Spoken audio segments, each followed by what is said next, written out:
आप सभी को हमारे नूतन सनातन धर्म के नूतन नए वर्ष की बहुत बहुत ढेर सारी शुभकामनाएं। चैत्र शुक्ल पक्ष की प्रतिपदा से हमारा नव संवत्सर प्रारंभ होता है और शास्त्रों में वर्णन भी है कि चैत्र की शुक्ल पक्ष की प्रतिपदा से ही हमारे ब्रह्मा जी ने सृष्टि की संरचना करने भी प्रारंभ करी थी। हमारे सनातन धर्म में चैत्र की शुक्ल पक्ष की प्रतिपदा से जो नया संवत्सर प्रारंभ होता है, यही नया साल के रूप में मनाया जाता है।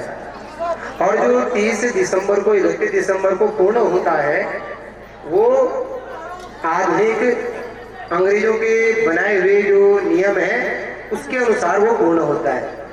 लेकिन अधिकांश देखा जाए दिसंबर के महीने में और चैत्र की इस नवरात्रि में प्रारंभ होने वाले नए संवत्सर का, नए साल का शुभारंभ दोनों अलग होता है।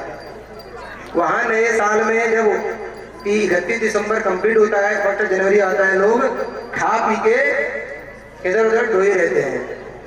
और लेकिन वहीं और हमारे दूसरी ओर हमारे सनातन धर्म का जो ये संवत्सर है, यहाँ लोग नया दीपक जलाते, नए वस्त्र धारण करके और बढ़िया से तिलक लगा के मंदिरों में जाके पूजा अर्चना के साथ नया साल मनाते हैं। वहां दूसरी ओर 31 दिसंबर को जो दिन साल पूरा होता है, नया साल 1 जनवरी को आता है, वहां कुछ नया देखने को नहीं मिलता। लेकिन आप यहाँ देखिए दूसरी ओर चैत्र शुक्ल पक्ष की प्रतिपदा से जब हमारा नया साल प्रारंभ होता है, सब कुछ आपको नया देखने को मिलेगा। पत्ते नई कल्ली दे रहे हैं, उनमें बौर आ चुके हैं, फल की तैयारी है, सब कुछ नया नया ही देखने को मिलता है। सबके चेहरे नए नए खिले रहते हैं। तो इसलिए पिछले साल तक जो संवत्सर था, यानी कि आज से 1 दिन पहले जिसे हम कहते हैं, है नी? तो तब तक हमारा कालयुग का नाम संवत्सर था। काल का मतलब काल मत समझना जो खा जाएगा, है नी? काल का मतलब समय, है नी? तो समय से युक्त जो वर्ष था उसका नाम कालयुग रखा गया। तो एक शब्द अनेका अर्था भवन्ति। शास्त्रों में संस्कृत में एक शब्द के अनेक अर्थ निकल जाते हैं। तो इसलिए काल का अर्थ आप काल ही ले लो तो भी चलेगा, काल का मतलब समय ले लो तो भी चलेगा। लेकिन काल का मतलब वस्तुतः क्या होता है? समय। उसका काल आ गया, काल मतलब समय आ गया। तो अब जो हमारा नया संवत्सर है, संवत्सर का नाम है सिद्धार्थ नाम संवत्सर। सिद्धार्थ का मतलब क्या होता है? सिद्ध होगा जिसमें जिस लोगों का अर्थ मतलब चाहे आप कोई भी कार्य कर रहे हैं, अब बुरे काम मत करना, वो सिद्ध नहीं होंगे। अब आप सोच रहे हो कि सिद्धार्थ नाम है, इसमें सारे कार्य सिद्ध होंगे, बुरे काम करने में, खनन में, माफियाओं में कोई है तो नहीं भैया, बुरा मत मानना। तो लगे हुए हैं, चोरी डकैती में लगे हुए हैं, तो सिद्धार्थ नाम का संवत्सर उनके सारे कार्य सिद्ध होंगे, ऐसा मत समझना। सिद्धार्थ मतलब शुभ काम जिसमें जो संलग्न रहेंगे वो कार्य सभी के सिद्ध होंगे। इसलिए इस वर्ष का नाम सिद्धार्थ है। तो जो हमारा नया संवत्सर है, ये संवत्सर आप सभी के लिए खूब सारी सिद्धियां लेके आए। ये संवत्सर आपके नव ताज के लेके आए, नया जीवन, नया आचार, नया व्यवहार, इस सब उमंग के साथ आपके साथ ये नया संवत्सर आए। इसी के साथ में आपको बहुत बहुत सारी ढेर सारी शुभकामनाएं इस चैत्र शुक्ल पक्ष की प्रतिपदा के साथ, नवरात्रि के साथ, नव संवत्सर की शुभकामनाएं देता हूँ। फिर हमारे सनातन धर्म में संवत्सर अपहर और संक्रांति अपहर, वामपाद, शनि के 7.5 वगैरह वगैरह को लेकर लोगों की बड़ी जिज्ञासाएं होती हैं। ये महाराज यो साल हमारे कसरौल कीचू अघिर के चारियों मुनि देखो दे, मतलब ये सुनने का हमारे पहाड़ों में बहुत बड़ा अच्छा प्रचलन है। तो जिसमें लोग सूक्ष्म रूप से, विस्तार तो नहीं कह सकते, तो सूक्ष्म रूप से अपने संवत्सर के कुछ फलों को जानते हैं, जानने की भी इच्छा होती है, तो लोगों के मन में जिज्ञासा रहती है। तो इस बार संवत्सर अपैट मतलब साल भर जो अपैट संवत्सर का जो आज का दिन है ना, जो अपैट रहेगा, मेष से धन राशि, मेष से धन राशि वालों को संवत्सर अपैट रहेगा। तो मेष राशि में समझो चूचे, चोला, अश्विनी, नीलो, रेले, भरणी, आ, ई, ओ, ए। अब मैं पूरे गिनाऊंगा 27 नक्षत्रों के, बहुत लंबा नाम हो जाएगा।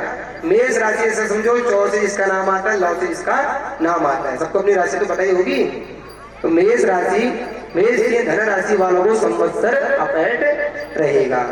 संक्रांति जानते हैं, गते जिसको बोलते हैं हमारे, हाँ जैसे एक गते, अभी संक्रांति नहीं आई है नहीं, जब एक गते आएगा उसे संक्रांति। जब सूर्य किसी राशि में प्रवेश करता है तो उसे संक्रांति कहते हैं। जब संक्रांति आएगी तो संक्रांति आज जैसे कितने गते, हाँ तो 17 के बाद जितनी फर्स्ट पहली गते जब आएगी ना, एक गते, तब उसे संक्रांति, तो वैसाखी एक गते, तो उसे संक्रांति के पर्व के रूप में मनाया जाता है। तो उस दिन संक्रांति अपेट कर वृश्चिक मीन राशि वाला को, और से नाम जिसका है, डॉ से जिसका नाम है वृश्चिक, मैं भी हूँ वृश्चिक राशि, नौ से जिसका नाम है नानी, लोले, यो, या, यू वगैरह वगैरह, यो से भी जिसका नाम है, वो भी वृश्चिक राशि में आते हैं। तो वृश्चिक राशि वाले और मीन राशि वाले, दो से जिसका नाम है मीन राशि, जिसको अपनी राशि पता होगा तो समझ जाए कि मीन राशि, ठीक है नहीं। तो कर्क, वृश्चिक, मीन राशि वालों को संक्रांति अपेट रहेगा, ठीक है नहीं। ये तो अभी बता रहा हूँ क्या रहेगा और उसके लिए क्या करना है वो आगे बताएंगे, ठीक है। तो वामपाद, वामपाद जानते हैं आप, वो पूर्ण हमारे पहाड़ में है। अब विशाखा, अनुराधा और ज्येष्ठा, विशाखा नक्षत्र में जिसका जन्म हुआ है, अनुराधा नक्षत्र में जिसका जन्म हुआ है और ज्येष्ठा नक्षत्र में जिसका जन्म हुआ है, और उनमें भी कुछ लोग ही होते हैं, तो जरूरी नहीं है कि विशाखा नक्षत्र में तुला, वृश्चिक, धन राशि, ये 3 राशियां आती है। यानी कि तुला राशि वालों को, वृश्चिक राशि वालों को और धन राशि वालों को वामपाद रहेगा ना। मतलब वही तो देखो, मैंने नक्षत्र गिनाया आपको, नक्षत्र का जो चरण है ना, अब वो आपकी कुंडली से पता चलेगा कि आपके कौन से नक्षत्र के कौन से चरण में पैदा हुआ है, ठीक है नहीं। तो तुला राशि, वृश्चिक राशि, धन राशि, अब राशि तो उसमें आ गई, तो आप राशि को ना समझे तो केवल ये समझे विशाखा नक्षत्र में पैदा होने वाले, अनुराधा नक्षत्र में पैदा होने वाले और ज्येष्ठा नक्षत्र में पैदा होने वाले, इन लोगों को वामपाद रहेगा। तो 9 से जिनका नाम है वो पूर्ण अपने आप को वामपाद समझ लीजिए, ठीक है नहीं। और विशाखा नक्षत्र और ज्येष्ठा नक्षत्र, कुंडली दिखाना, गुरुजी लोग हैं आपके यहाँ, काफी 9 गुरुजी हैं, एक एक करके दिखाएंगे तो सबका नंबर आ जाएगा, ठीक है नहीं, उनको दिखा दीजिएगा। फिर आती है आगे की शनि की 7.5, वामपाद में बायां पैर चढ़ाया जाता है, आपको पता ही है चांदी का। शिवालय में जाकर रुद्राभिषेक कराएं, दुर्गा सप्तशती का पाठ करवाएं, पूरा पाठ नहीं होता तो कम से कम देवी कवच का पाठ जरूर करें। पूरा पाठ तो कहाँ कर पाएंगे, 3-3.5 घंटे लग जाते हैं, अगर ढंग से 2-2.5 घंटे लग जाते हैं, अगर 2.5 से घंटे से ऊपर अगर दुर्गा सप्तशती का कोई पाठ अगर सही तरीके से करे तो। अगर इतना तो नहीं हो पाता तो देवी कवच का कम से कम पाठ करके रुद्राभिषेक करके 8 अध्याय में, कोई बड़ी बात नहीं है, 25 मिनट लगते हैं, अगर जिनको कंठस्थ याद हो तो रुद्री का पाठ कर दो। रुद्री के पाठ करने से भी उसका निवारण हो जाता है। फिर आ जाता है शनि के 7.5 किस किस में रहेगी। अब शनि के 7.5 कुंभ, मीन और मेष राशि वालों में शनि की 7.5 रहेगी। अब शनि की 7.5 को ऐसे मत समझे कुंभ, मीन और मेष, हवा मत समझना है शनि की 7.5 को, ठीक है नहीं, महाराज हवा है। शनि अगर आपका मित्र है कुंडली में, उच्च का है या मित्र ग्रह के साथ युति बना रहा है या त्रिकोण भाव में या फिर केंद्र भाव में विद्यमान है, उच्च राशि के साथ है, दुष्ट ग्रहों के साथ युति नहीं है, संसर्ग नहीं है, तो शनि के 7.5 आती है तो उसको शुभ फल देती है। और वही शनि अगर आपकी कुंडली में नीच का हो गया, ये नीच भाव 6, 8, 12 में बैठ गया या फिर दुष्ट ग्रहों के साथ संसर्ग बना के बैठ गया, तो वहीं से शनि की 7.5 का प्रभाव होना शुरू हो जाता है। इसलिए शनि का फल कई बार किसी को आते हुए अच्छा देता है, किसी को मध्य में, किसी को जाते हुए अच्छा देता है, किसी का आते हुए बुरा कर जाता है, किसी का मध्य में बुरा करता है और किसी का जाते हुए।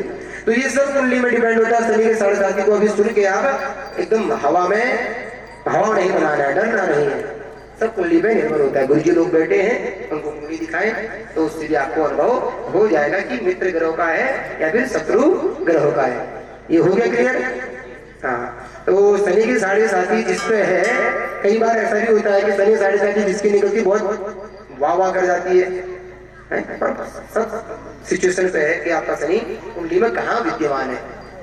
ठीक है नहीं? फिर आगे चलते हैं। इस वर्ष का फल सिद्धार्थ नाम होने के कारण, देखो एक चीज मैं बताना भूला, राजा भी सूर्य, मंत्री भी सूर्य।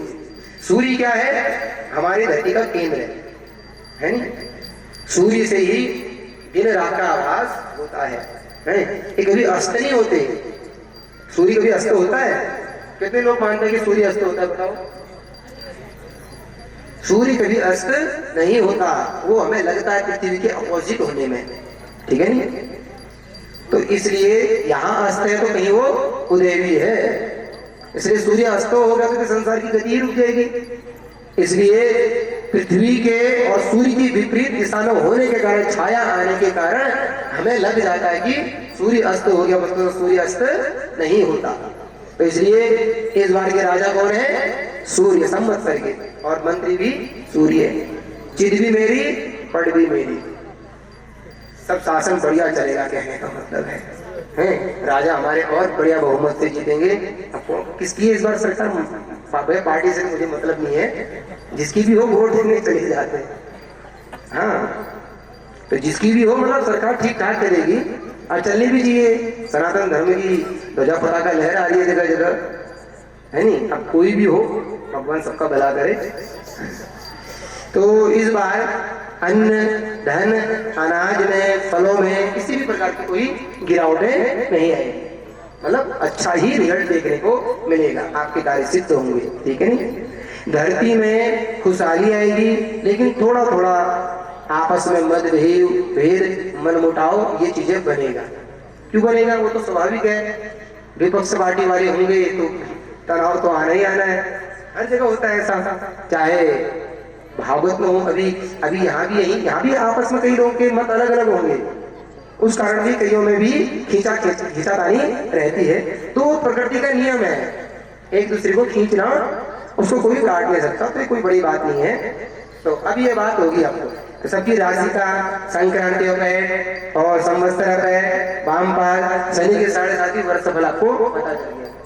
अब किसको किस वर्ष में कितना आय होगा, कितना व्यय होगा, किसके लिए कितना लाभ है, कितना शुभ है, वो राशि वाले सुनो। ठीक है नहीं? मेष राशि जिसकी है, हाथ खड़ा करो एक बार। मेष राशि वाले, या कोई पता नहीं इनको, खाली बैठे हुए हैं। कुंडली नहीं बनाई है पंडित जी ने आप लोगों की?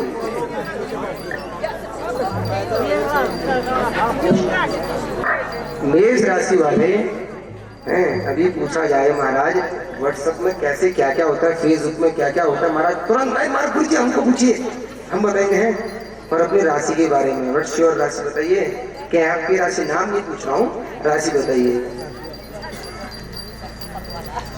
सन्नाटा पसर गया है, ऐसा लग रहा है जैसे एग्जाम में फेल होने की तैयारी में।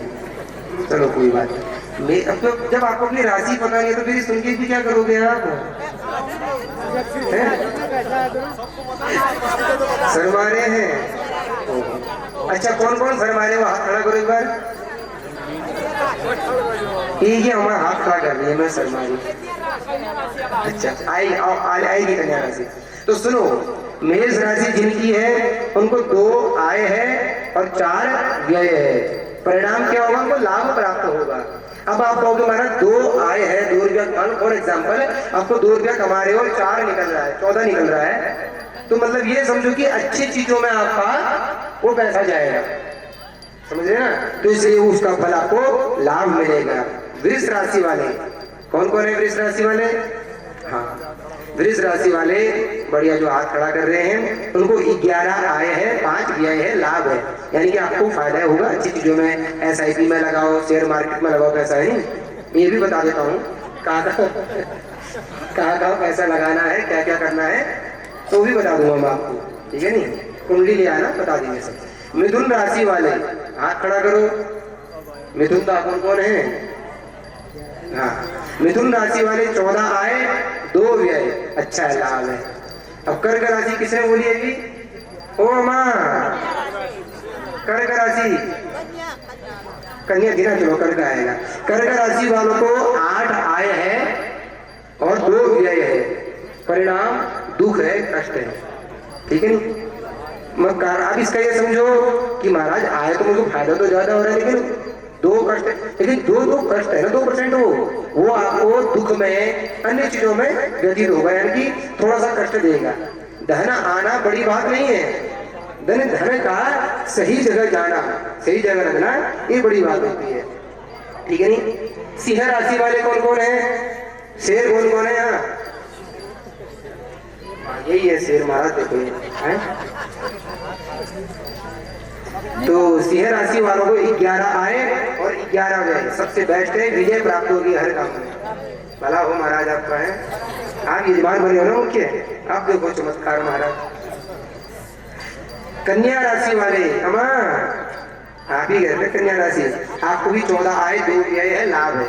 ठीक है नहीं? और तुला राशि वाले उनको भी 14 आए 2 व्यय है, लाभ है। कुल मिलाकर सबका बढ़िया है। धन राशि, सिंह राशि, कर्क राशि और सबका बताता हूँ। फिर तुला राशि का बता, वृश्चिक राशि कौन कौन है? मैं भी हूँ, हाथ खड़ा कर देता हूँ। 2 आय है 14 व्यय है, मतलब लाभ है, बढ़िया फायदे में रहेंगे हम, हैं? फायदा हुई रहेंगे है नहीं? हाँ आनंद हो गया, नए साल से फायदे ही फायदे हैं, भगवान की दया है, मैया की कृपा है। धन राशि वाले कौन कौन है? धन राशि महाराज आपको तो भला करना पड़ेगा मुझे, ये हमारे लेके आए ना, इनको थोड़ा समझा बना के रखनी पड़ेगी महाराज। कृष्ण हमारे यही है, 5 आय है और 5 व्यय है, परिणाम आपको थोड़ा कष्ट और क्लेश देखने को मिलेगा। ठीक है नहीं? कोई बात नहीं, बेड़ा पार लगाएंगे, महादेवाभिषेक करवा देंगे आपका। मकर राशि वाले हाथ खड़े कर लो, 8 आय है 14 व्यय है, परिणाम विजय है। कुंभ राशि वाले, यहाँ कुंभ बहुत ज्यादा घड़े हैं,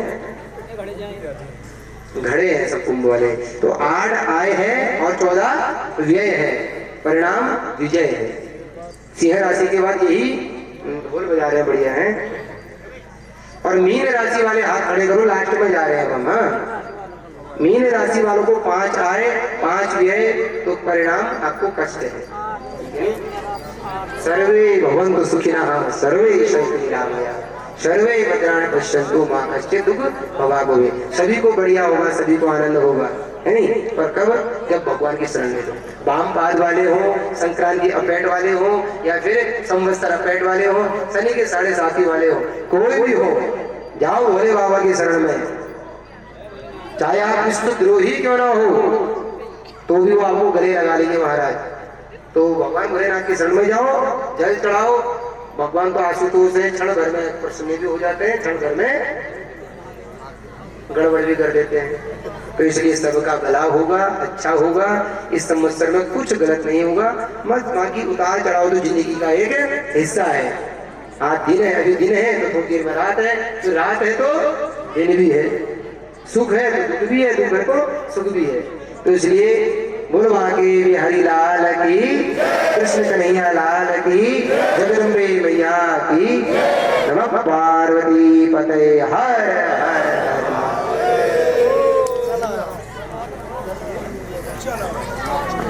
बहुत बहुत धन्यवाद गुरु जी।